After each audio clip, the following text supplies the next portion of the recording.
Standing beneath the shadow of the Great Pyramid, it's impossible not to feel the weight of history pressing down on you. This colossal structure, built with stones weighing as much as 80 tons each, defies logic even today. But shift your gaze just a little, and you'll notice another marvel towering obelisks, sleek and sharp as if carved yesterday, their surfaces shimmering under the desert sun. These aren't just decorative stones, they're precision-cut monuments aligned with celestial bodies, polished to a mirror finish, and placed with an accuracy that rivals modern laser technology. How? That's the question that's haunted researchers for centuries. What if these obelisks weren't just symbols of power, but conduits for something far more extraordinary? Imagine standing beside one of these ancient giants, running your hand over granite so smooth it feels like glass. The Egyptians didn't have diamond-tipped tools or advanced machinery, yet they shaped these monoliths with near-perfect symmetry, some reaching heights of over 100 feet. Even more puzzling, the way they were transported hundreds of miles across unforgiving terrain, lifted upright without cranes or pulleys and positioned with pinpoint accuracy. But here's where the mystery deepens. Ancient texts speak of obelisks humming with energy, glowing under certain stars, even healing the sick. Were they merely poetic exaggerations or clues to a lost technology we've yet to rediscover? This isn't just a story about stones. It's a glimpse into a civilization that might have harnessed forces we're only beginning to understand. Theories swirl around these obelisks like desert winds. Some say they were antennas for cosmic energy. Others believe they tapped into the Earth's magnetic fields. Whatever the truth, one thing is clear. The Egyptians built these monuments with a purpose beyond mere decoration. They encoded knowledge into their very angles, their alignments, their flawless surfaces. So today, we're not just exploring relics of the past, we're unraveling a puzzle that could rewrite history, ready to uncover the secrets hidden in plain sight. Let's begin. Long before the pyramids pierced the skyline, the first obelisks rose from the sacred city of Heliopolis, the center of the sun god Ra's worship. These towering needles of stone weren't just monuments, they were conduits between earth and the divine, capturing the first and last light of day in their gleaming tips. Ancient texts describe them as petrified rays of the sun, physical manifestations of Ra's power. But how did a civilization with copper chisels and stone hammers carve 100-ton blocks of granite with near-flawless geometry? The answer lies in the quarries of Aswan, where workers toiled under the scorching sun to extract single slabs of pink granite. One mistake meant starting over. Modern engineers still marvel at their technique. Without iron tools or precision lasers, they carved perfect right angles and mirror-smooth surfaces, as if the stone had been molded like clay. Some scholars suggest they used a lost method of sound vibration or crystal abrasives, while others point to traces of advanced machinery we can't yet identify. Transporting these monoliths was another feat bordering on the supernatural. Picture a 200-ton stone needle balanced on wooden sledges, dragged 400 miles across sand and rock. The Egyptians left no blueprints, but wall paintings hint at a system of canals, rollers, and counterweights techniques that would stump modern engineers without modern equipment. And then came the hardest part, raising them upright. A single misstep could shatter centuries of work. Yet they stood them with such precision that their shadows marked solstices and equinoxes like celestial clock hands. Today, digital reconstructions reveal even more mysteries. Scans show internal crystal structures aligned to amplify vibrations, and some obelisks contain traces of metals like gold and copper at their peaks, materials known to conduct energy. Were they giant antennas channeling earthly or cosmic forces? The deeper we dig, the more questions arise. One thing's certain, these weren't just stones to the ancients. They were living embodiments of a power we're only beginning to comprehend. The precision of the Egyptian obelisks goes far beyond mere craftsmanship. It borders on mathematical wizardry. Every single one follows an exact 1:10 height to base ratio, a proportion so precise it couldn't have been accidental. Picture a needle 100 feet tall, its base precisely 1/10 of that, every angle calibrated to near perfection. This ratio wasn't arbitrary. It mirrors patterns found throughout nature, the spiral of a nautilus shell, the branching of trees, even the proportions of the human body. The Greeks later called it the golden ratio, but the Egyptians were applying it centuries before, as if they'd unlocked a universal blueprint. Zoom in on the geometry, and the brilliance becomes undeniable. These monoliths weren't just tall, they were flawlessly tapered, their sides narrowing at a consistent angle from base to tip. Imagine carving a 4-story building from a single block of granite, then ensuring every inch of its surface slopes inward at the exact same degree without modern measuring tools. Researchers using laser scans have found deviations of less than half a degree across entire obelisks. That's like drawing a straight line free and across a football field and missing by less than the width of a pencil. How did they achieve this? The clues might lie in their tools. Archaeologists have found notched rods and knotted cords in ancient workshops, crude by today's standards, but when used with water levels and shadow gauges, they could have functioned like primitive theodolites. Some theories suggest they used the stars themselves as guides, aligning their measurements with celestial movements. The result, structures so geometrically sound that even earthquakes over millennia couldn't topple them. But here's the real mystery. Why this obsession with perfection? The Egyptians didn't just build obelisks, they encoded knowledge into their very dimensions. The 1:10 ratio isn't just stable, it's resonant. Experiments with scale models show that obelisks of this proportion vibrate at frequencies that amplify sound and energy. Were they designed as tuning forks for the earth, harmonizing with natural forces we're only now beginning to measure? The deeper we look, the more these ancient stones seem less like monuments and more like messages written not in hieroglyphs but in mathematics. The logistics behind moving these colossal obelisks would challenge even today's most advanced engineering teams. We're talking about single slabs of granite weighing as much as 400 tons, equivalent to 200 cars hauled over 500 miles of desert, hills, and riverbanks. Modern cranes capable of lifting that much weight require reinforced steel frames, hydraulic systems, and fleets of support vehicles. Yet the Egyptians did it with nothing but ropes, sledges, and sheer manpower. How? The clues lie in fragments of art and archaeology that reveal a blend of ingenuity and brute force. Take the unfinished obelisk still lying in the Aswan quarries, a mammoth 1,000 tons of partially carved stone abandoned due to a crack. Surrounding it, researchers found grooves and trenches suggesting workers used a combination of wooden wedges and water to fracture the bedrock along precise lines. But extraction was just the first hurdle. Wall paintings in tombs depict teams of laborers dragging sledges loaded with stones, pouring liquid, possibly water or oil, ahead of them to reduce friction.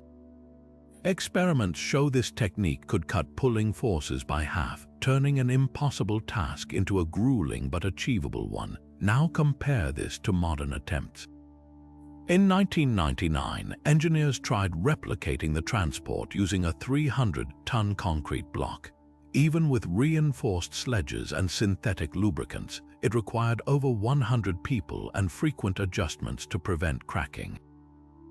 The Egyptians, by contrast, moved heavier loads across rougher terrain without a single recorded instance of structural failure. The real shock comes when we examine the final leg of the journey, raising these monoliths upright. Contemporary construction relies on cranes with counterweights and computer-assisted stabilizers. The Egyptians, they likely built massive earthen ramps at precise angles, slowly inching the obelisk upward while crews adjusted ropes and counterbalances. One miscalculation could send centuries of work crashing down. yet they repeated this feat dozens of times, planting obelisks so perfectly aligned that their shadows became ancient GPS markers. What's truly humbling is realizing we've only scratched the surface of their methods.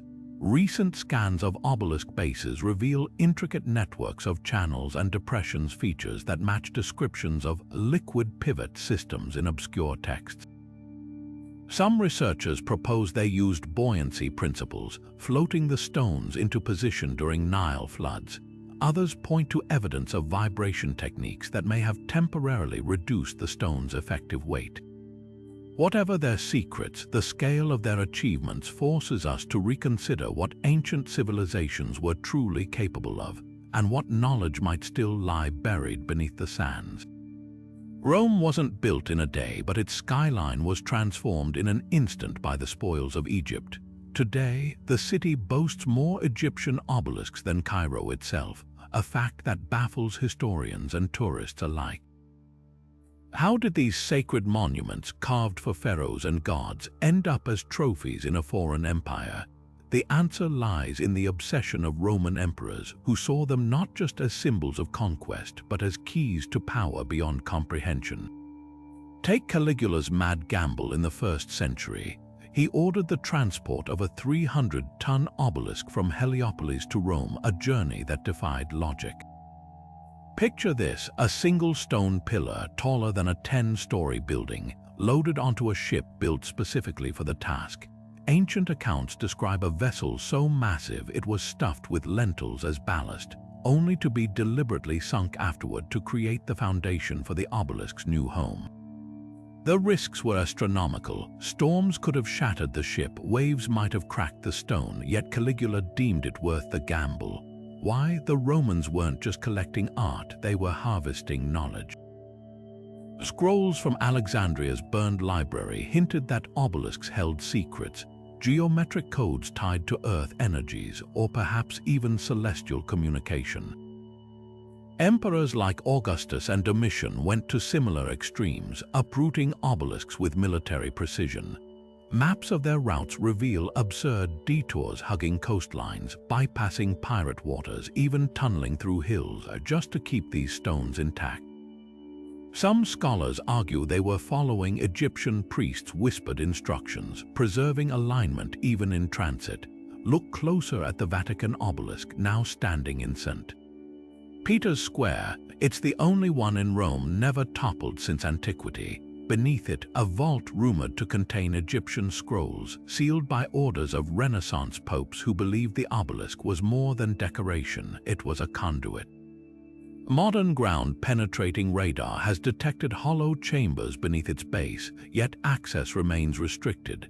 Coincidence, or proof that someone, from emperors to clergymen, knew these stones pulsed with something science still can't explain? The pattern is clear. Whoever controlled the obelisks controlled the threshold between worlds. Stand in the temple complex of Karnak at dawn on the summer solstice, and you'll witness a spectacle that feels almost supernatural.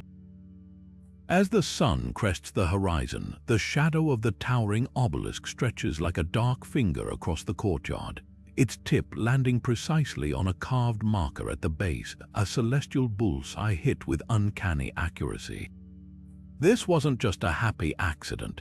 The Egyptians engineered these monoliths to function as colossal sundials, their shadows tracing the sun's path with a precision that modern GPS would struggle to match. But their purpose went far beyond telling time. These shadows were sacred script, a language written in light and darkness that spoke of cosmic order. Take the obelisk of Hatshepsut at Karnak, its tip sheathed in electrum, an alloy of gold and silver that caught the first and last rays of the sun. During equinoxes, its shadow bisects the temple's central axis, dividing sacred space into perfect halves of light and dark. Researchers using 3D modeling have recreated these alignments and found something startling. The angles correspond not just to solar events, but to the rising of specific stars like Sirius, whose heliacal rising marked the Nile's annual flood. The obelisks weren't passive markers, they were dynamic calculators, their shadows acting as hands on a giant celestial clock. Now imagine the winter solstice at Luxor. As the sun hangs at its lowest point in the sky, the obelisk's shadow stretches to its maximum length, touching a series of hidden carvings only illuminated on this one day each year. These carvings depict the pharaoh presenting offerings to the gods, a ritual frozen in stone, activated by sunlight like an ancient solar projector. Time-lapse footage reveals an even more astonishing detail. The shadow doesn't just move, it unfolds, revealing hidden hieroglyphs as it passes over them, as if the stone itself were speaking. But how did they achieve such precision without telescopes or computers? The secret might lie in the merkit, a simple tool consisting of a plumb line and a sighting rod found in priestly toolkits.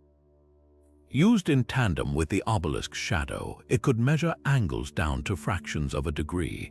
Some temple walls show priests holding these devices while standing atop platforms that perfectly aligned with obelisk bases, an ancient form of triangulation.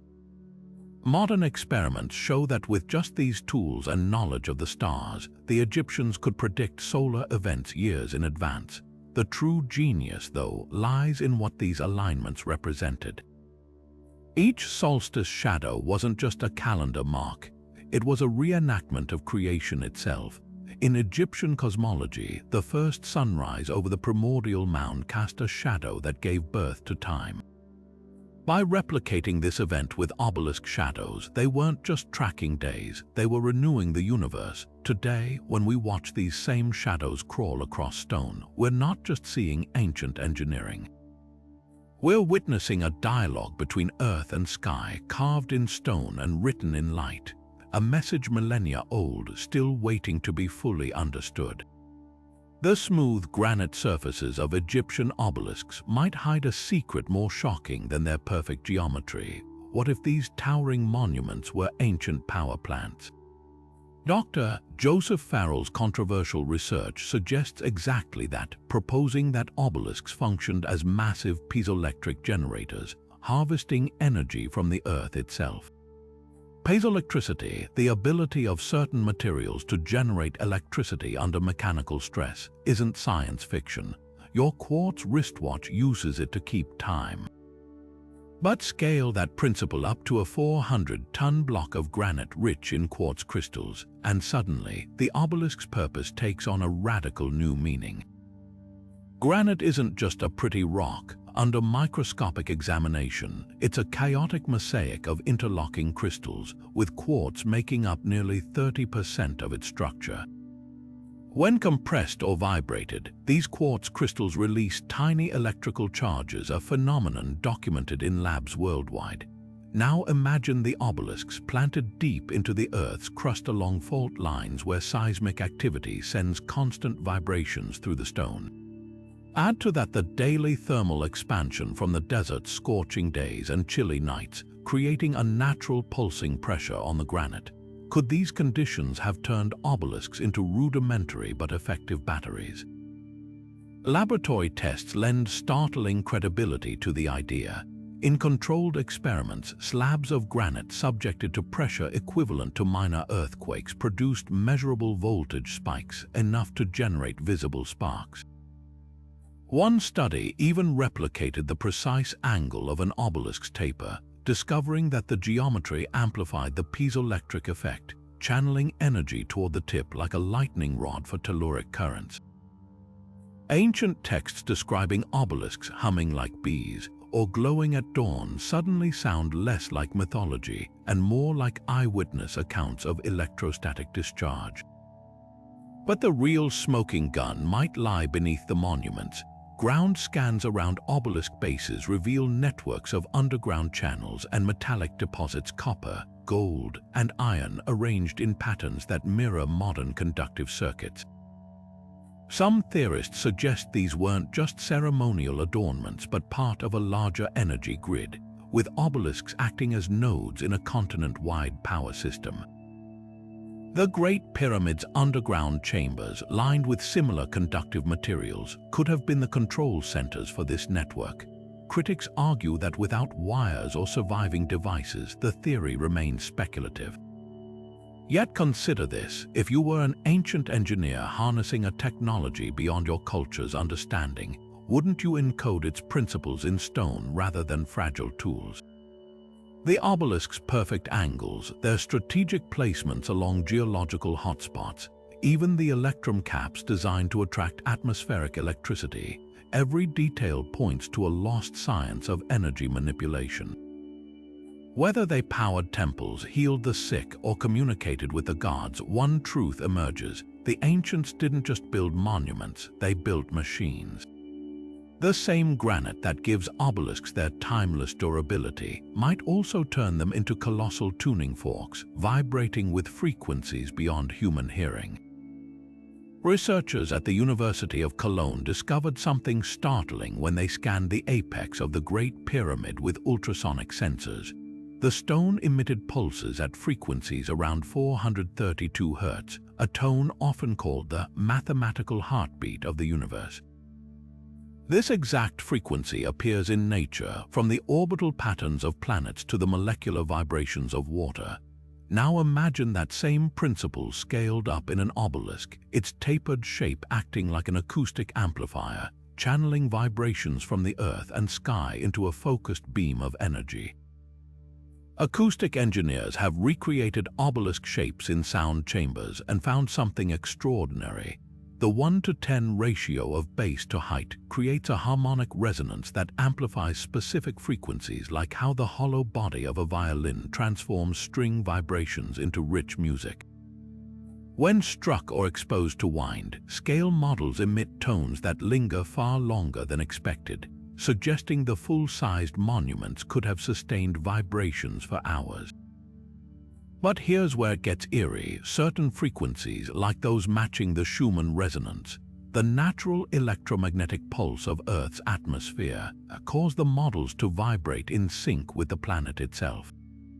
Were these monuments designed to literally hum in harmony with the world? Ancient texts support the idea.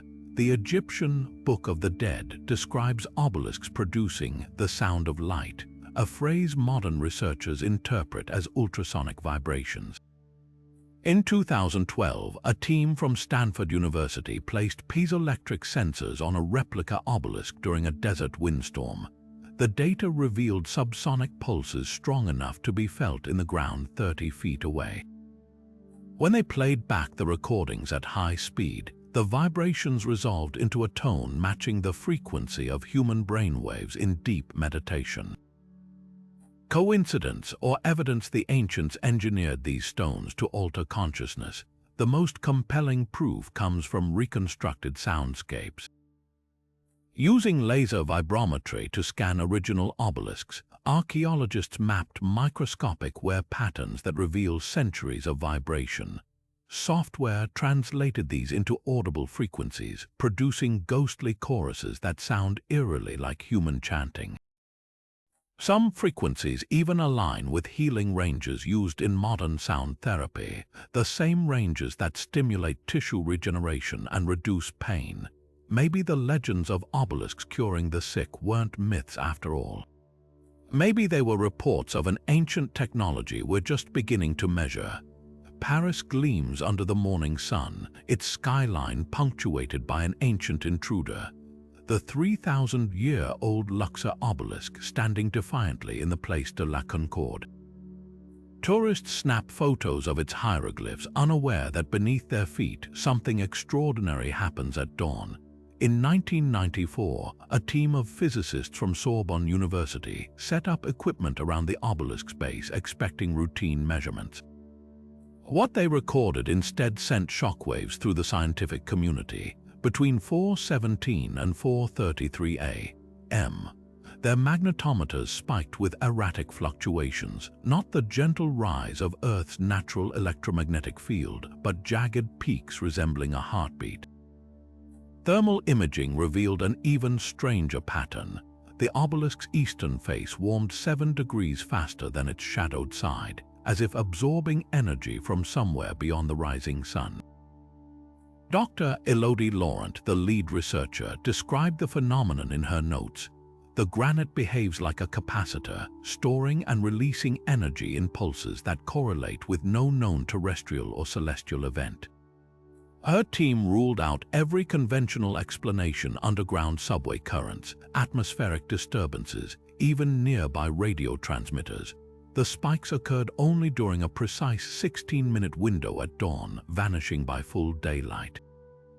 When they replicated the experiment with a modern granite monolith of identical dimensions, nothing. The energy signature was unique to the ancient stone. Thermal scans tell an even more compelling story. Time-lapse footage shows heat patterns crawling up the obelisk sides in spirals, contradicting normal conductive heating. Infrared reveals what the naked eye can't see: a latticework of subsurface cracks forming perfect geometric patterns, fractals that match stress points in piezoelectric materials. Lab tests confirm the granite emits weak electrical currents when subjected to temperature changes, but the dawn spikes exceeded predicted values by 300%. Perhaps most baffling is the obelisk's original purpose in Egypt. Hieroglyphs near its base depict the god Thoth holding an ankh to its apex with rays emanating downward, an image once dismissed as symbolic. Now, some researchers wonder if it's an instruction manual. Satellite data from 2018 shows the Paris obelisk isn't alone. Similar pre-dawn energy spikes were detected near obelisks in Istanbul and Rome, though none as pronounced. The implications are staggering. Were these monuments designed as resonant antennas, synchronized to harvest some pre-dawn energy pulse we've yet to identify? Critics argue the readings could be artifacts of urban interference, but Dr. Lawrence's team has an answer. During a blackout in 2001, when all of Paris went dark, their sensors recorded the cleanest data, yet pulses so regular they formed a harmonic series. The obelisk wasn't reacting to the modern world. It was humming a tune written 3 millennia ago, waiting for someone to listen. Beneath the shifting sands of Heliopolis lies a hidden blueprint, an energy grid of obelisks arranged with geometric precision so exact it defies coincidence. Archaeologists mapping their original positions discovered something startling. The obelisks formed perfect equilateral triangles, their tips aligned to sacred sites across Egypt. But when researchers overlaid these points with modern telluric current maps, charts of Earth's natural electrical pathways, the match was uncanny. Each obelisk stood precisely where underground currents converged, like ancient power stations plugged into the planet's veins. Graham Hancock's research takes this further, proposing that Heliopolis wasn't just a city but the nexus of a continent-wide energy web. Satellite imagery reveals ley lines, invisible channels of Earth energy studied by geomancers running straight through obelisk bases, connecting them to sites like Giza and Abydos. One line stretches 800 miles from Heliopolis to the Siwa oasis, where Alexander the Great reportedly received visions in a temple now buried beneath the dunes. The geometry is too precise to dismiss. 3 obelisks form a triangle matching Orion's belt, echoing the pyramid's celestial alignment. Another cluster traces the Nile's bends at golden ratio intervals. Modern geologists have measured telluric currents at these sites, finding voltage spikes where ley lines cross. At Karnak, electrodes buried near an obelisk's base recorded pulses strong enough to power a light bulb during solstices. But here's the twist: these currents don't follow predictable paths. They shift with lunar cycles, suggesting the obelisks weren't just placed randomly, they were timed. Hancock argues this grid wasn't unique to Egypt. Similar patterns emerge in Cambodia's Angkor Wat and Peru's Sacsayhuaman, where monolithic stones align with seismic faults. The common thread: cultures separated by millennia and continents building on the same energetic hotspots, as if following an instruction manual we've lost. Whether harnessing Earth's pulse, celestial energy, or something science hasn't named, one truth emerges: the ancients didn't just decorate their world. They wired it. The hieroglyphs snaking up the sides of these ancient monoliths have long been dismissed as royal propaganda, until you look closer at the peculiar phrases etched near their peaks. One recurring inscription found on at least 18 obelisks reads, "Bringing down heaven's power" in Middle Egyptian. Mainstream Egyptologists interpret this metaphorically, suggesting it refers to the pharaoh's divine connection. But the glyphs themselves tell a more intriguing story. The verb "bringing down" uses a rare hieroglyph depicting a zigzag bolt striking a tower, an image hauntingly similar to modern diagrams of energy conduction. Zoom in on the Luxor obelisk's inscriptions and you'll spot the "Heaven's Power" glyph cluster. The standard translation shows a sun disk radiating lines, but alternative readings reveal anomalies. The sun glyph contains internal striations matching the pattern of shock waves in plasma. Even more compelling, the determinative, the glyph clarifying the word's meaning, isn't the usual divine symbol. It's a peculiar stacked rectangle shape that mirrors the layered insulation in high-voltage capacitors. Now compare this to the controversial Dendera light reliefs. While most scholars dismiss those as symbolic depictions of lotus flowers, the parallels with obelisk glyphs are hard to ignore. Both show serpentine lines emerging from elongated chambers, terminating in spheres, a configuration that independent researchers like engineer Christopher Dunn argue resembles Crookes tubes, early prototypes of electrical conductors. When animated reconstructions superimpose these glyphs over modern circuit diagrams, the alignment is unsettlingly precise. The real smoking gun might lie in the Abydos inscriptions, where a later pharaoh ordered alterations to existing obelisk texts. The erased original glyphs, reconstructed through spectral imaging, show what appear to be instructions: wet the pillar, followed by a measurement in cubits. Experiments with moistened granite reveal a fascinating property. Water dramatically increases its piezoelectric output. Were these inscriptions not prayers but technical manuals? Mainstream archaeology maintains these interpretations are pareidolia, seeing patterns where none exist.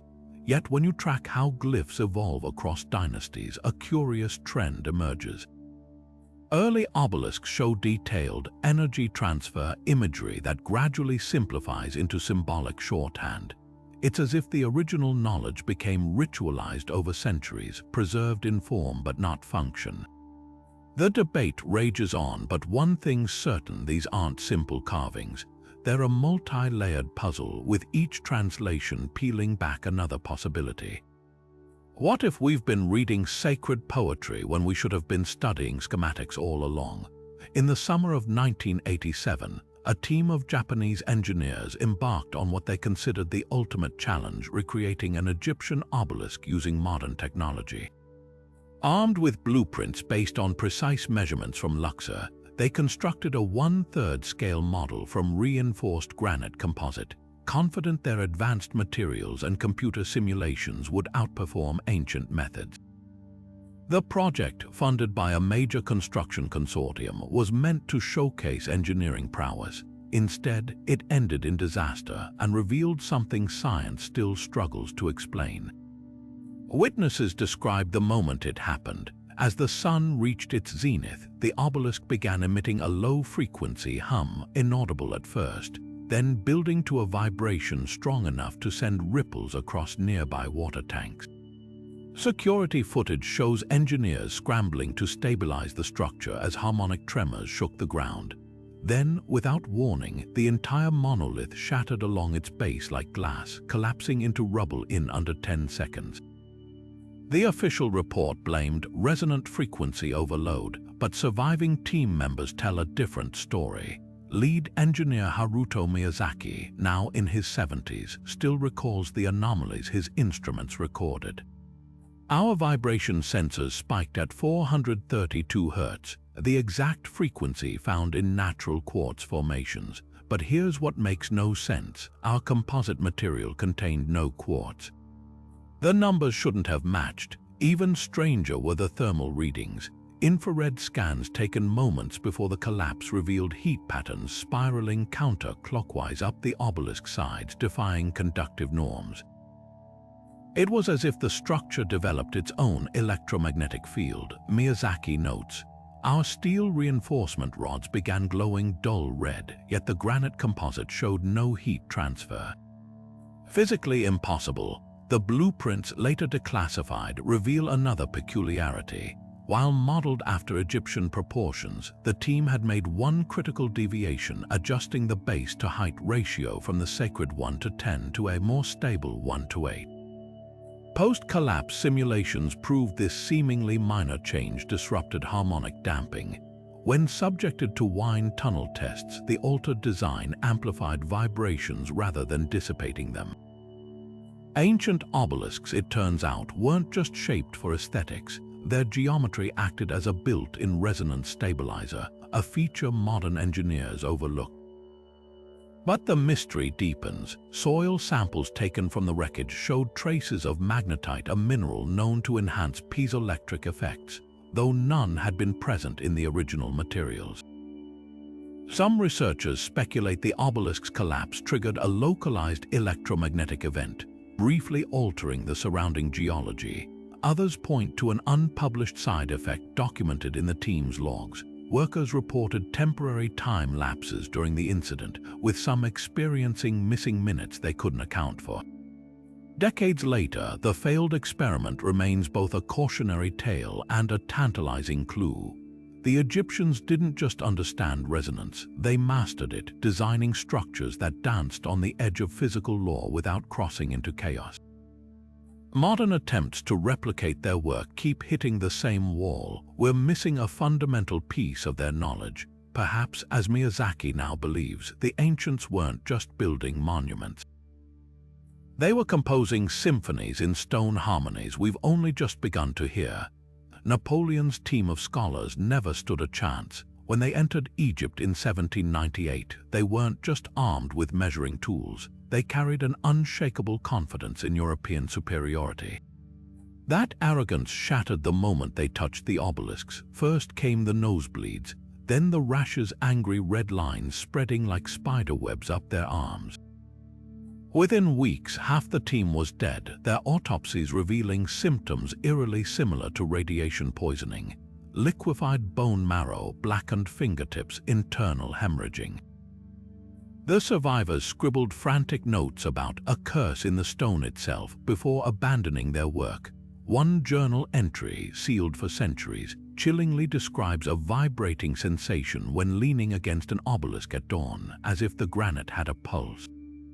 Flash forward to 1922, when British archaeologist Howard Thurman ignored local warnings and excavated an overturned obelisk near Thebes. His team wore gloves, used brushes, took every precaution except one. They didn't account for what happened when sunlight struck the buried apex after 3,000 years of darkness. Thurman's diary, now housed in Oxford's restricted archives, details the aftermath. Wilson collapsed first, screaming his skin was burning without flame. By moonrise, blisters covered his body like grape clusters. 3 men died within days, their medical charts listing unknown mineral exposure as the cause. Modern re-examination of those records tells a different story. The blister patterns match beta radiation burns and the described metallic taste in their mouths. Classic symptom of acute radiation syndrome.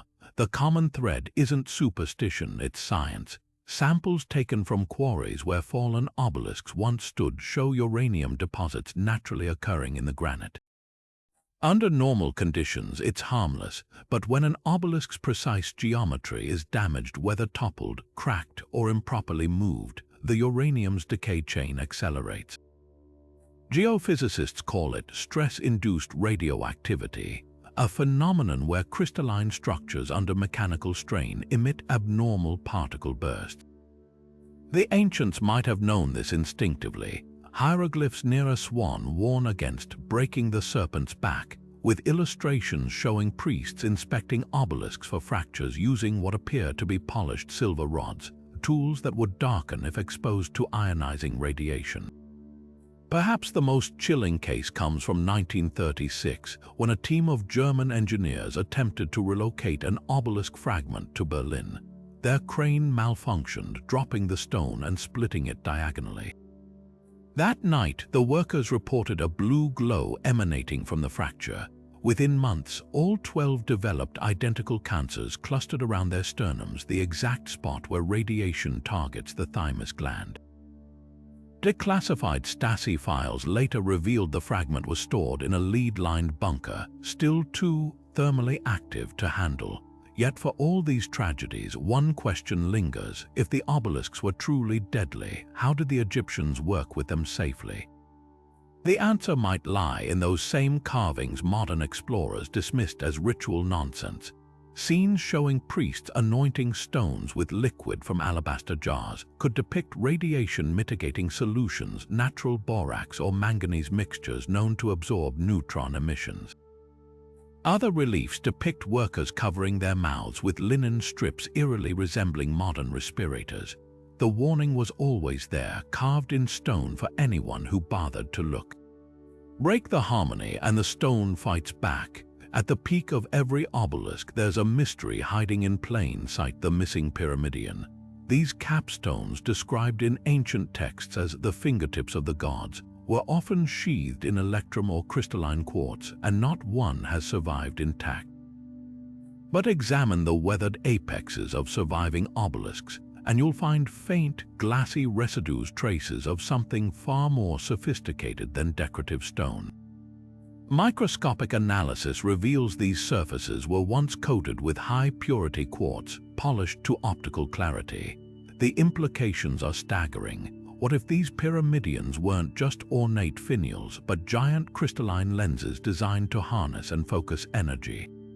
Take the case of the Lateran obelisk in Rome. Etched into its base are glyphs describing its original capstone as a burning eye that never sleeps. For centuries, scholars dismissed this as poetic metaphor until chemists analyzed the obelisk's apex in 2019. Using laser spectroscopy, they detected traces of silicon dioxide arranged in a lattice structure identical to synthetic quartz used in modern lasers. Even more telling, the residue showed signs of thermal stress, as if subjected to intense, focused heat. Laboratory tests confirmed that a quartz pyramidion of the estimated size, roughly 6 feet tall, could refract sunlight into a beam capable of melting copper at 100 yards. Now imagine this technology scaled across multiple obelisks. Researchers at the University of Alexandria reconstructed a miniature obelisk grid with quartz caps, exposing them to simulated dawn light. The results were startling. Not only did the crystals refract light into intersecting beams, but they also produced audible harmonic frequencies, some matching the resonant vibration of the Earth's crust. The team noted something eerily specific. When aligned at the precise angle of the Giza Plateau's obelisk fragments, the setup generated a standing wave pattern that caused nearby water droplets to levitate momentarily. Ancient texts describing obelisks singing at sunrise suddenly sound less like mythology and more like eyewitness accounts of piezoelectric resonance. But the real breakthrough came when engineers tested the system with artificially induced vibrations. Using speakers to pulse sound waves at the same frequency as the Schumann resonance, the planet's natural electromagnetic heartbeat, the quartz caps began emitting measurable voltage spikes. At certain frequencies, the entire array lit up with St. Elmo's fire-like discharges despite no external power source. This wasn't just refraction, it was amplification. The crystalline pyramidions acted like acoustic lenses, converting ambient vibrations into usable energy.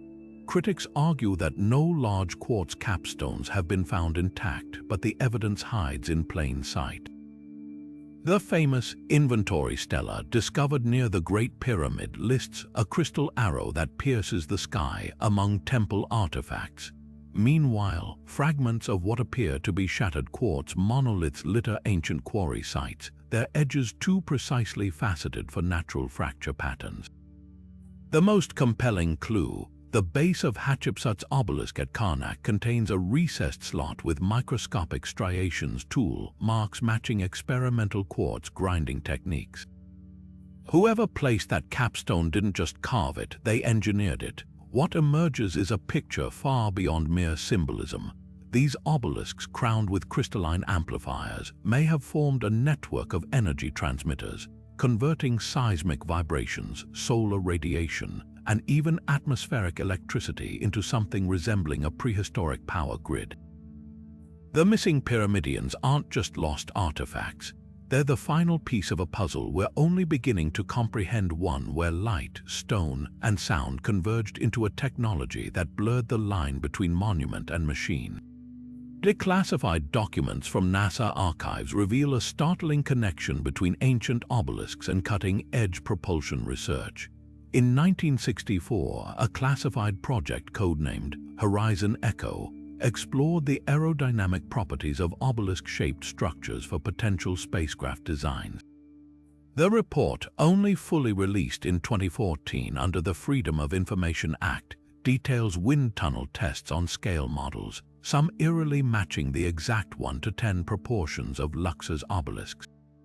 Engineers noted these shapes exhibited unexpected laminar flow stabilization at hypersonic speeds, reducing atmospheric drag by nearly 40% compared to conventional rocket designs. One handwritten margin note speculates, were the ancients aware of fluid dynamics principles we're only now quantifying?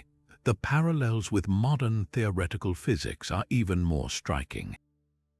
Dr. Harold White, head of NASA's Advanced Propulsion Team, publicly acknowledged in 2013 that obelisk geometry shares key features with Alcubierre warp drive models specifically. The tapered narrowing from base to tip mirrors the spacetime compression expansion ratios needed for faster-than-light travel. White's team ran simulations showing that an obelisk's precise angles create a harmonic resonance field when exposed to high-energy plasma, an effect that could theoretically lower the energy requirements for warp bubbles.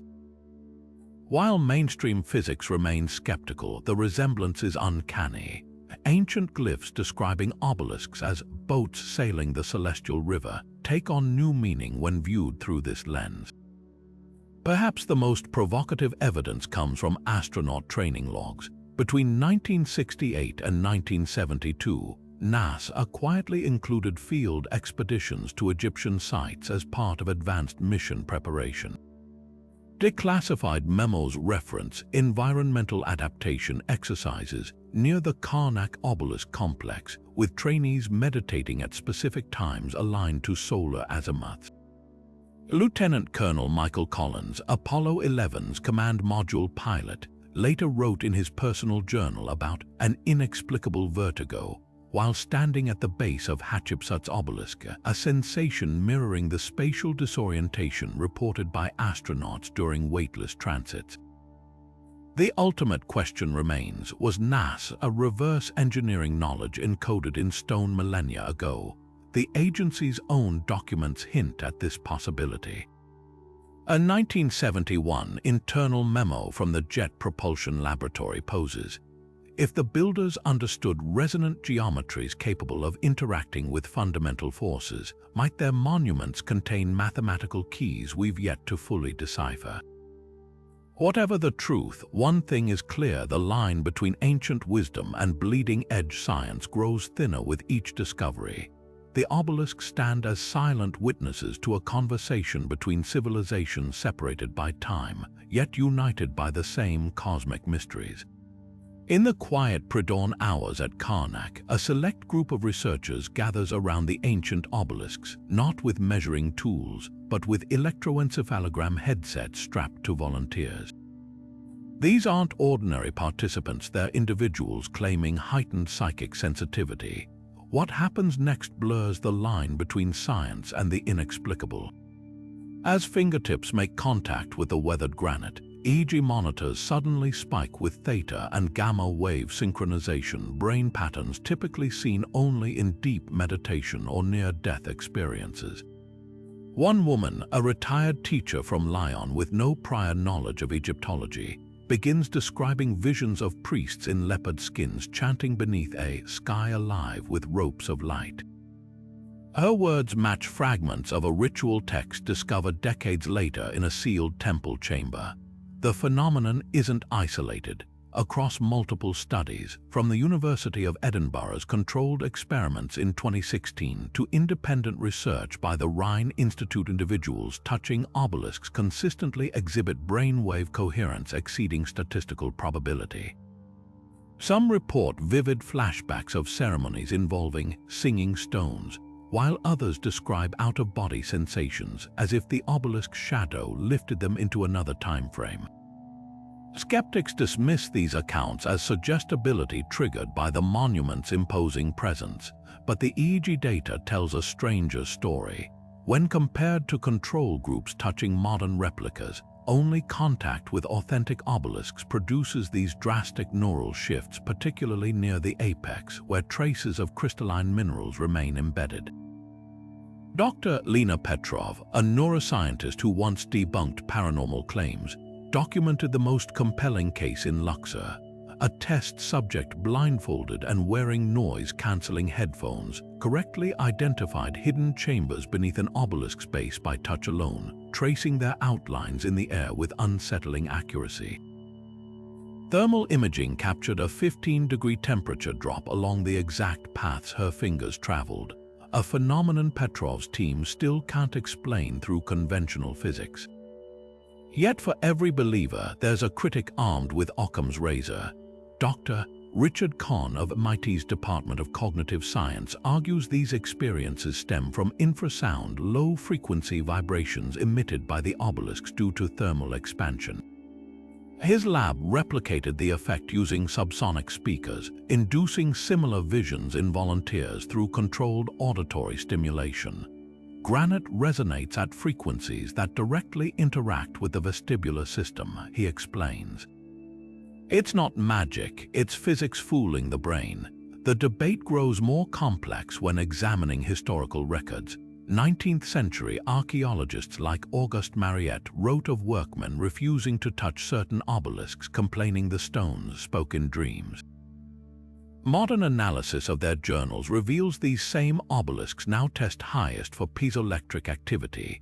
Meanwhile, contemporary sensitives who have never read these accounts describe identical phenomena, whispers in languages they don't know, sudden knowledge of forgotten rituals. Perhaps the truth lies somewhere between science and intuition. Ancient texts speak of obelisks as bridges for the Ba, the Egyptian concept of the soul. Today's EEG readings show something extraordinary. When sensitive individuals interact with these stones, their brainwaves momentarily mirror the Schumann resonance, the Earth's own electromagnetic heartbeat. Whether this is measurable psychology or something beyond our current understanding, one thing is clear: the obelisks still communicate. The question is no longer whether they're speaking, but whether we're finally learning to listen. In the fog-shrouded winter of 1954, French military engineers conducted a series of classified experiments that would read like science fiction, if not for the declassified documents now gathering dust in Parisian archives. Their subject, the Luxor obelisk in Paris's Place de la Concorde, not as a monument, but as a potential antenna for long-range communication. Memos stamped top secret described teams encircling the obelisk with copper wire arrays, while technicians in lead-lined vests monitored oscilloscopes for unusual signals. One particularly cryptic entry dated November 7th notes, "Subject exhibited amplification properties beyond theoretical models. Recommend classification level ultraviolet." Radar images from these tests, recently unearthed by investigative journalists, show bizarre energy patterns. Normally, radar sweeps produce clean, predictable waves. But scans taken during the experiments reveal concentric rings of distortion emanating from the obelisk's tip patterns, matching no known electromagnetic phenomenon. Even stranger, these anomalies intensified at precise intervals, 4:17 a.m. and 4:33 p.m., mirroring the pre-dawn energy spikes. Dr. Lawrence's team would document decades later. One engineer's handwritten observation adds to the mystery. Signal strength increased 12-fold when aligned with St. Mitchell axis. Coincidence or intentional alignment? The military's interest wasn't purely speculative. Ancient texts recovered from Napoleon's Egyptian campaign described obelisks as the voice of the gods, capable of transmitting messages across vast distances. French cryptographers initially dismissed this as mythology until their own tests yielded unsettling results. A 1956 report details how Morse code pulses sent through the obelisk were detected by receivers in Algiers, over 700 miles away without standard radio relays. The kicker, conventional transmitters required 50 kilowatts of power to achieve similar range. The obelisk achieved it with just 300 watts, as if the stone itself were amplifying the signal. But the real smoking gun emerged from a footnote in a declassified 1962 dossier. Analysts noted that signals exhibited harmonic carryover, continuing to broadcast for nearly 45 minutes after power was cut, behavior impossible in modern antennas without sustained energy input. Spectrographs revealed these residual waves oscillated at 432 Hz, the same resonant frequency detected in pyramid studies. Was the military accidentally tapping into a self-sustaining energy phenomenon the ancients had mastered? Critics argue these findings could stem from interference or equipment limitations of the era, yet the military's own response undermines that theory. By 1965, all research was abruptly halted, documents sealed under 75-year embargoes, and the lead scientist reassigned to a weather satellite program. The official explanation cited budget cuts, but a leaked memo from the Ministry of Defense tells a different story. Test subject D7 Luxor demonstrates unpredictable harmonics. Personnel exposed during event Kappa reporting persistent auditory phenomena. Terminate all field research immediately. What the French stumbled upon, then hastily buried, might explain why cultures worldwide erected similar monoliths. From Ireland's Lia Fail to Mexico's Tres Zapote stelae, these stones share uncanny geometric similarities with Egyptian obelisks. Were they all part of a global network designed to harness and transmit energies we've only begun to measure? The military's own data suggests the answer might be hidden not in classified files, but in plain sight encoded in the very stones we walk past every day. Standing at the foot of the Karnak obelisk at dawn during a solar eclipse, you'd witness something modern astronomers still find astonishing. The monument's shadow doesn't just darken, it splits into two razor-sharp lines, intersecting at a point that marks the exact duration and path of the eclipse down to the minute. This isn't luck, it's precision engineering on a celestial scale. Researchers using 3D modeling have recreated the alignment and found the obelisks could predict eclipses up to 300 years in advance with an accuracy margin of just 17 seconds. To put that in perspective, modern atomic clocks deviate by about 1 second every 100 million years. But the Egyptians achieved comparable precision using nothing but stone and sunlight. The secret lies in their dual-axis alignment. Unlike simple sundials tracking only the sun's daily arc, obelisks were engineered to map both solar and lunar cycles simultaneously. Their tapered sides act like giant protractors, with each degree of shadow shift corresponding to specific celestial events. At the Temple of Amun-Ra, hieroglyphs describe priests using obelisk shadows to calculate the dragon's hour, a cryptic term now understood to reference the Saros cycle, the 18-year pattern governing eclipse repetition. Modern simulations confirm that when moonlight grazes an obelisk's eastern edge during specific lunar phases, the resulting shadow anomalies predict upcoming eclipses with eerie consistency. What's truly mind-bending is how they compensated for celestial drift. Earth's axis wobbles over millennia in a 26,000-year cycle called precession, gradually altering stellar positions. Yet obelisks built 1,500 years apart still align to the same eclipse patterns today. Archaeoastronomer Giulio Magli discovered that the Egyptians encoded this compensation into the monument's angles, tilting bases by fractions of a degree to account for precession long before Hipparchus discovered the phenomenon in the 2nd century BC. Compare this to modern timekeeping. While atomic clocks rely on cesium atoms' vibrations, obelisks used the universe itself as a pendulum. Their shadows didn't just measure time, they synced with cosmic rhythms modern technology often overlooks.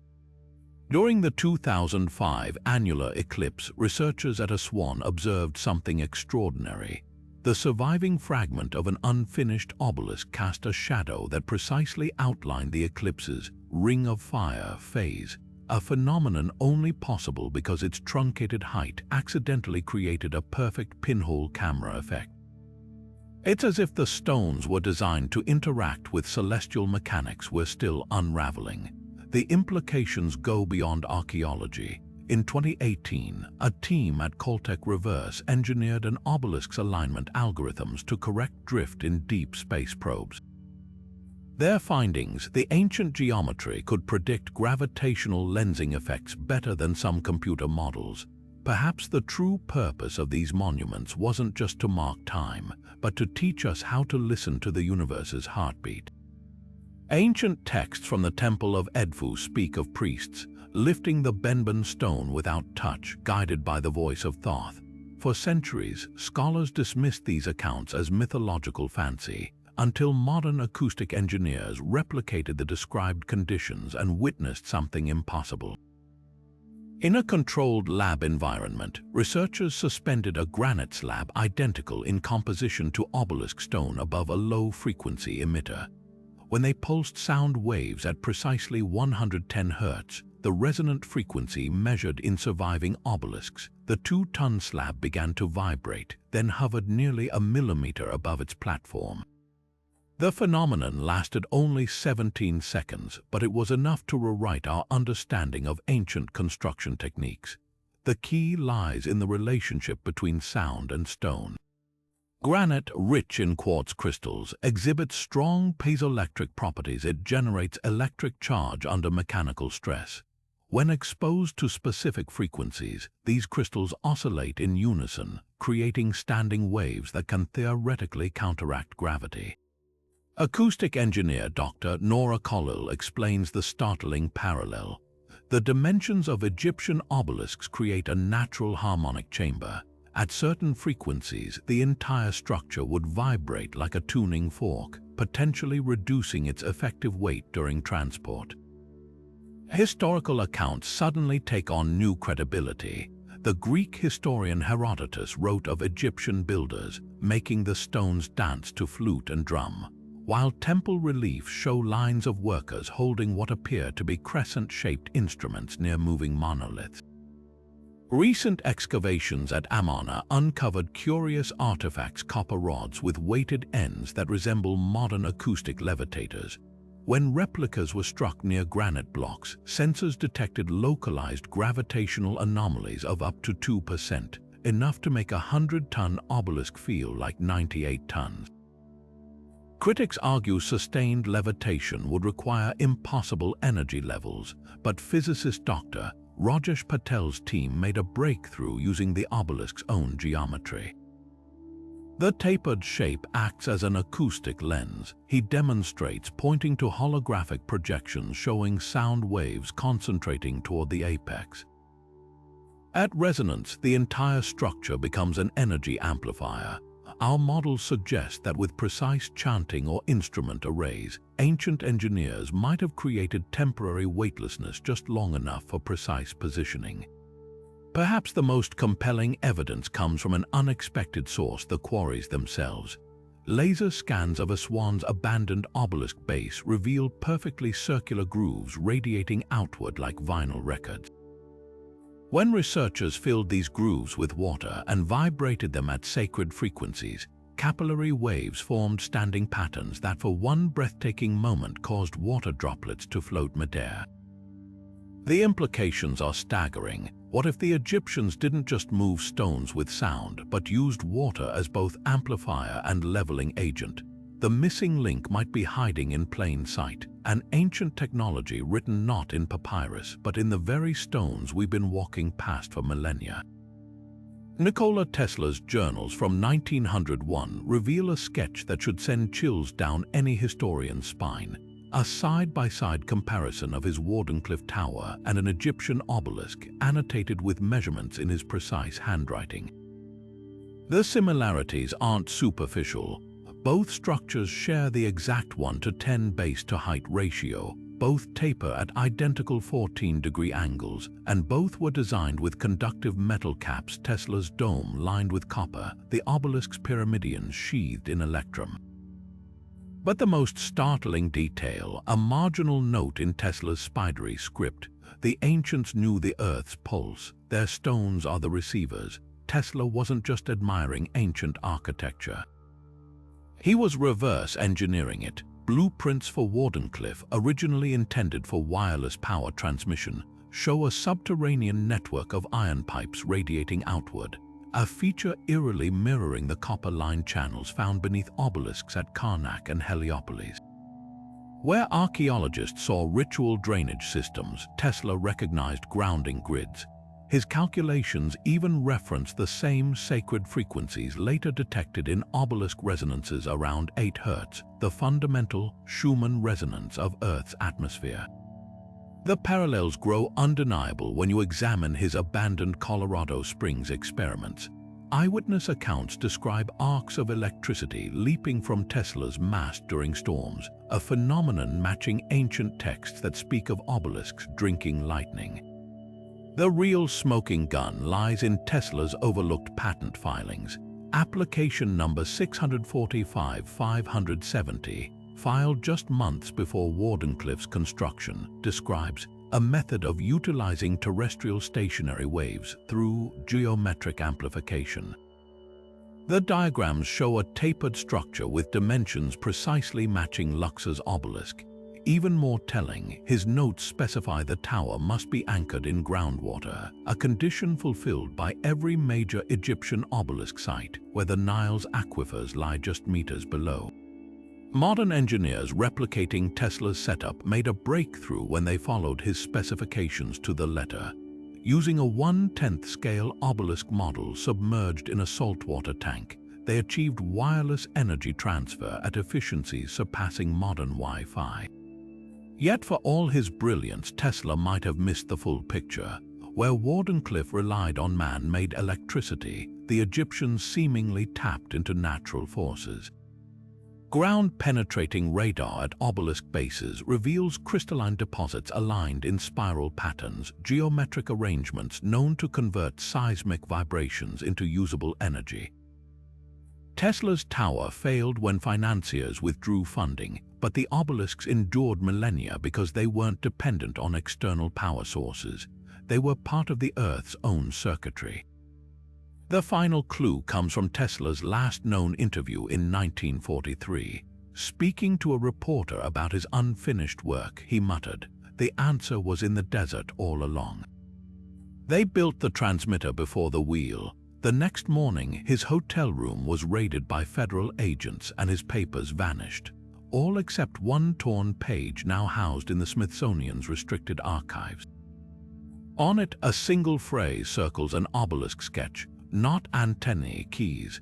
Whether he meant keys to energy, communication, or something more profound remains encrypted in stone, waiting for the next mind bold enough to turn it. In a quiet lab at MIT's Nanotechnology Center, researchers stumbled upon a breakthrough by looking backward, way backward.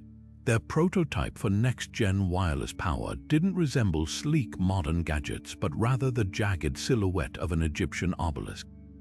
The results defied expectations. While testing conventional flat antennas could only harvest traces of ambient Wi-Fi signals, the obelisk-shaped nano-antenna array sucked in stray radio waves with shocking efficiency, boosting energy capture by 300%.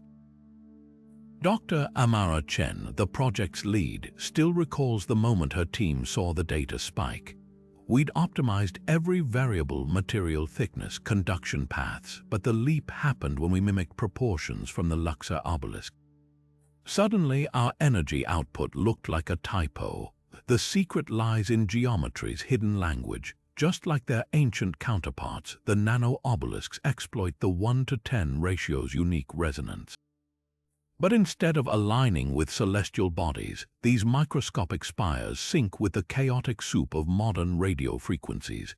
Their tapered sides act like funnels for electromagnetic waves, while the stepped layers inspired by hieroglyphic accounts of energy stairs create cascading reflections that amplify the signal. It's not magic, clarifies Dr. Chen. The shape creates phased array interference patterns that essentially trap waves inside, bouncing them until their energy converts to current. Historical precedent supports their findings. 19th century physicist James Clerk Maxwell once noted that obelisks near thunderstorms exhibited unusual charge distribution, while Nikola Tesla's journals describe similar shapes as natural ether pumps. MIT's team took inspiration further, coating their nano-obelisks in graphene, a material sharing quartz's crystalline structure, which ancient capstones may have used. The result, a self-powering sensor network that runs on stray Wi-Fi, with prototypes already being tested in smart cities from Singapore to Stockholm. Yet the most startling revelation came during peer review. When engineers compared their design to satellite images of Giza's obelisk fragments, they noticed something eerie. The spacing between their nanoarrays matched the exact intervals of the original structure's subsurface channels. Either we rediscovered universal resonance principles, muses Dr. Chen, or someone figured this out millennia ago and encoded it in stone. Now, as telecom giants race to license the technology, one question lingers: are we inventing the future, or merely deciphering a manual left in plain sight? The Monroe Institute's research into consciousness and ancient structures reads like a sci-fi novel, except the data is undeniably real. In a series of double-blind experiments conducted over 3 years, participants meditating near obelisk replicas demonstrated psychic amplification so consistent it defied statistical chance. One test, now replicated across 7 universities, involved sealed boxes placed at random distances from a 1/10 scale granite obelisk.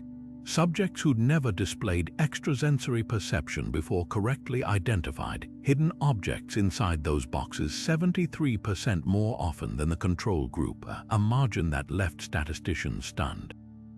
Even skeptics paused when reviewing the thermal imaging. Footage shows participants' foreheads emitting sudden heat spikes when concentrating near the obelisk, matching zones of the brain associated with remote viewing. But the real revelation came from the biofeedback monitors. EEG caps recorded spikes in gamma wave synchronization, the same brainwaves linked to heightened awareness whenever hands made contact with the replica's surface. Lead researcher Dr. Cynthia Larson noted an anomaly that still baffles neuroscientists. The obelisk's geometry seemed to act as a neural entrainment device, syncing subjects' brainwaves to a frequency range associated with lucid dreaming and out-of-body experiences. This wasn't subtle. One participant, a stockbroker with no meditation experience, spontaneously drew accurate blueprints of a chamber beneath the Vatican obelisk, details later confirmed by ground-penetrating radar. The experiments grew more intriguing when the team introduced dummy obelisks with altered proportions. Participants exposed to replicas deviating from the sacred 1:10 ratio showed no significant side effects, but those interacting with true scale models reported vivid visions of singing stones and light channels. Blindfolded subjects could consistently identify authentic proportions by touch alone, describing a vibration in correctly sized models. Laboratory analysis revealed why. The true replicas emitted ultrasonic frequencies at exactly 432 Hz when exposed to dawn light, the same resonant frequency detected in pyramid studies and linked to consciousness expansion. Perhaps the most compelling evidence comes from a secured lab in Virginia, where researchers tested an unexpected variable, intention. 2 groups meditated near identical obelisks. One group told they were energy amplifiers, the other that they were placebo sculptures. The first group's remote viewing accuracy soared 89% above baseline. The second showed no change, but here's what rewrote the protocol. When the second group was later informed of the structure's true history, their psi scores abruptly spiked to match the first group's. Knowledge itself seemed to unlock the effect, suggesting the obelisks operate through both physics and perception, a bridge between measurable energy and the observer's mind. Critics argue these findings could stem from suggestibility, but the data tells a stranger story. In 1998, the Defense Intelligence Agency quietly replicated the experiments under stricter controls. Their declassified report notes that trained remote viewers achieved 94% accuracy when positioned near obelisk replicas versus 32% in standard chambers. One analyst's handwritten aside adds cryptically, Subject Delta 12 identified submerged obelisk fragments off Alexandria's coast. Naval sonar confirmed the site 3 days later. Whether these stones amplify latent human abilities or act as transceivers for some unfathomable energy, one truth emerges: their power isn't locked in the past. It's waiting in plain sight, pulsing at the edge of perception, daring us to rethink what consciousness can do when harmonized with ancient stone. Stretch your fingers across a world map dotted with surviving obelisks, and an impossible pattern emerges, a Fibonacci spiral connecting monuments from Egypt to Rome, Istanbul to New York. This isn't random scattering. Satellite surveys combined with geomagnetic data reveal these monoliths perch precisely where Earth's magnetic field lines converge, like acupuncture needles inserted into the planet's energy meridians. The Vatican obelisk, London's Cleopatra's Needle, even the forgotten fragments in Central America, all align along intersecting ley lines that form a colossal geometric lattice. Interactive globe projections highlight the eerie precision. Each obelisk sits at a node where two or more fault lines cross, creating natural piezoelectric hotspots where granite would vibrate like a tuning fork. Take the Paris-Luxor-Philadelphia axis. Measurements show these three obelisks form a perfect equilateral triangle spanning the Atlantic, their bases aligning to underground streams of magma-rich basalt rock known to amplify telluric currents. During solar storms in 2012, magnetometers near all three sites recorded identical voltage spikes, despite being thousands of miles apart. The same phenomenon occurs along the Fibonacci arc stretching from Ethiopia's Axum Stela to a toppled obelisk in the Yucatan. Researchers at the Geomagnetic Institute in Tromsø found these sites experience synchronized magnetic anomalies every lunar cycle, as if the stones were whispering to each other across continents. The most compelling evidence comes from overlaying obelisk positions with Schumann resonance, maps the frequency at which Earth's atmosphere vibrates. Each monument marks a point where this 7.83 Hz pulse intensifies, much like how a violin's wooden body amplifies string vibrations. In 2020, a team from the University of Tokyo demonstrated that scale models placed at Fibonacci intervals could wirelessly transfer energy between them using only resonant frequencies. Their conclusion: the ancient network may have functioned as a planetary scale power grid, with each obelisk acting as both transmitter and receiver. Critics argue that surviving obelisks represent a fraction of the originals, making patterns speculative. But recent LiDAR scans of the Egyptian desert reveal the truth: ghostly rectangular foundations where dozens more once stood, their positions completing the geometric web. When plotted, these lost obelisks fill the gaps in the spiral with mathematical precision. The implications are staggering. Whether by design or some forgotten Earth mapping technology, the ancients engineered a resonant network that pulsed with the planet's own heartbeat, a hidden symphony in stone still humming beneath our feet. Footage captured near the Lateran obelisk in Rome shows something modern science struggles to explain: pulsing orbs of light circling the monolith's apex at dawn, their movements defying wind patterns. Thermal cameras register these anomalies as cold spots, while electromagnetic sensors go haywire, spiking with erratic readings that mirror auroral activity. Similar phenomena have been documented across the globe, from the floating spheres filmed above Mexico's Tres Zapote Stela to the luminous ribbons witnessed near Istanbul's ancient obelisk during geomagnetic storms.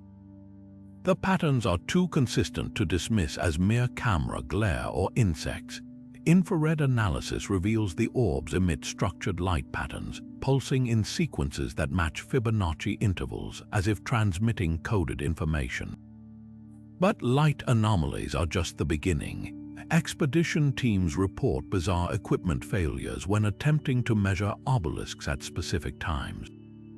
In 2019, a Japanese research group's LiDAR unit near the Luxor obelisk suddenly mapped phantom structures hovering 30 feet above the ground, structures that vanished when the team switched to conventional cameras. Their data logs later revealed the device had been emitting its own laser pulses at frequencies matching the Schumann resonance, as if the stone had hijacked the signal. Even more unsettling are the accounts from wildlife biologists observing animal behavior near these sites. Desert foxes in Egypt exhibit uncanny behavior before dawn, forming perfect circles around fallen obelisks with their snouts pointed inward, while migratory birds abruptly change flight paths to avoid passing over standing monoliths during solstices, behavior not replicated near modern monuments of similar size. Explanations range from the grounded to the extraordinary. Geophysicists point to the obelisk's piezoelectric properties, suggesting accumulated stress in the granite could generate localized electromagnetic fields strong enough to ionize the air, creating plasma-like phenomena. Others propose more radical theories that the stones act as resonant chambers for zero-point energy or even interspatial gateways. The most compelling evidence comes from quantum physicists studying the orb's light spectra. Unlike typical ball lightning or swamp gas, these emissions contain anomalous isotopic ratios matching those found in high-energy particle collisions. Dr. Elena Cross at CERN Antimatter Research Group notes a bizarre parallel. The spectral lines resemble matter-antimatter annihilation signatures, but at energy levels far below what our accelerators produce. It's as if the obelisks are tapping into a subtle quantum background we've barely begun to map. Skeptics argue these events could stem from known geophysical processes, yet even the most conservative researchers admit the timing defies coincidence. Thermal anomalies consistently peak during planetary alignments, while equipment malfunctions cluster around dates matching ancient eclipse calendars. One declassified Defense Department report from 1986 describes a military satellite's infrared sensors locking onto an obelisk site in Ethiopia, recording a thermal flare reaching 2,000 degrees Fahrenheit for precisely 8 seconds before vanishing without scorch marks or structural damage. The accompanying analyst's note reads simply, "No conventional explanation. Recommend further study under SAP clearance." Perhaps the most chilling eyewitness account comes from a retired NASA engineer who worked on the Apollo program. During a private visit to Karnak in 1973, he allegedly witnessed a translucent humanoid figure emerge from the side of Hatshepsut's obelisk during a lunar eclipse. His sworn affidavit, leaked decades later, describes the entity making deliberate gestures towards specific hieroglyphs before dissolving into a vertical pool of silver light.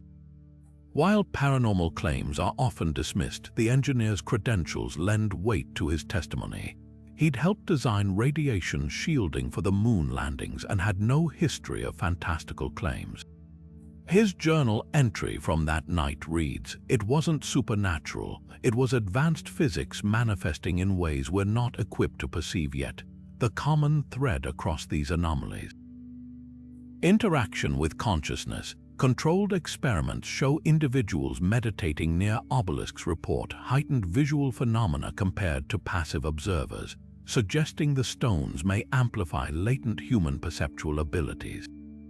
Neuroimaging studies reveal that during orb sightings, witnesses' brains exhibit gamma-wave synchronization patterns identical to those measured in advanced meditators, as if the obelisks temporarily rewire neural pathways to perceive beyond ordinary sensory limits. Whether these monuments are ancient technology resonating with Earth's energy grid or something more profound, one truth emerges: they continue to interact with our world in ways that blur the line between physics and metaphysics. The evidence is undeniable. These towering stone needles were far more than decorative monuments. From the precision-cut granite humming at frequencies matching Earth's own resonance, to the quartz-capped pyramidions that could focus energy like cosmic lenses, every facet of the obelisks points to a forgotten technology. Modern experiments confirm what ancient texts whispered. These structures channeled telluric currents, amplified sound into levitation forces, and even predicted celestial events with atomic clock accuracy. The military's classified tests, NASA, reverse engineering attempts, and the eerie synchronicity of global obelisk placements all paint the same picture: a civilization that didn't just worship the heavens but harnessed them. Consider the smoking guns, the Paris obelisks' pre-dawn energy spikes with no power source, the nano-antenna prototypes that outperform modern designs by mimicking obelisk geometry. The brainwave synchronization in test subjects touching the stones as if the granite itself were a consciousness amplifier. Even the failures like Japan's shattered replica prove how meticulously the originals were engineered. These weren't crude carvings, they were calibrated instruments, every angle and material chosen to interact with forces we're only now rediscovering. So we're left with a spine-tingling question: were they monuments or machines, temples to the gods or transmitters for a technology we've yet to fully grasp? The hieroglyphs hint at energy grids, the alignments mirror quantum principles. Even the myths speak of stones that sang, healed, and spoke. Perhaps the truth lies somewhere between archaeology and particle physics, a fusion of spirituality and science we're only beginning to decode. Now it's your turn. Which theory convinces you? Ancient power plants, celestial antennas, or something beyond our current understanding? Drop your thoughts below and keep listening. That low hum in your bones as you scroll away, it's not your imagination. It's the echo of a 3,000-year-old vibration, still pulsing through time, waiting to be heard. Deep granite resonance fades out,